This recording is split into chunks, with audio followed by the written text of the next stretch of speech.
मसाजोगचे सरपंच संतोष देशमुख यांच्या हत्या प्रकरणामुळे वाल्मिक कराड याचे एक कारनामे समोर येत आहेत। वाल्मिक कराड याने मोठ्या प्रमाणावर संपत्ती जमवली आहे। कुटुंबियांच्या नावे आणि इतरांच्या नावाने त्याने संपत्ती जमवल्याचा आरोप सामाजिक कार्यकर्त्या अंजली दमानिया यांनी केला। पुणे शहरातही वाल्मिक कराड याने मोठ्या प्रमाणावर संपत्तीची खरेदी केल्याचा आरोप होत आहे। त्याच वेळी त्याने पुण्यातील पिंपरी चिंचवड महानगरपालिकेचा मिळकत कर थकवल्याचा प्रकार समोर आला आहे। त्यामुळे पिंपरी चिंचवड मनपाने त्याचा फ्लॅट जप्त करून त्याचा लिलाव करण्याचा निर्णय घेतला आहे। पिंपरी चिंचवडच्या पार्क स्ट्रीट या उच्चभ्रू सोसायटीतील वाल्मिक कराड याचा फ्लॅट आहे।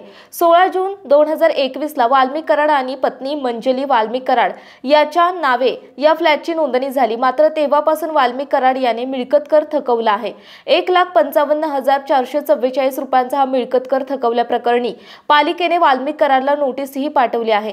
21 नोव्हेंबर 2024 ला धाडलेल्या नोटिशीनंतरही कर न भरल्याने आता हा फ्लॅट सील केला जाईल असे पिंपरी चिंचवड महानगरपालिकेचे कर संकलन विभागाचे प्रमुख अविनाश शिंदे यांनी सांगितले। नोटीस पाठवल्यानंतर वाल्मिक कराड याने त्याला उत्तर दिले नाही किंवा कर भरला नाही, त्यामुळे त्याचा फ्लॅटही सील केला जाणार आहे।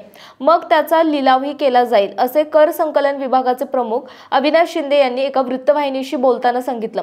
वाल्मिक कराड याने पुणे येथील मगरपट्ट्यात संपत्ती घेतली आहे, तसेच त्याने एफसी रोडवर ऑफिस घेतला आहे असा आरोप भाजपा आमदार सुरेश धस यांनी पैठण येथील जाहीर सभेत केला होता।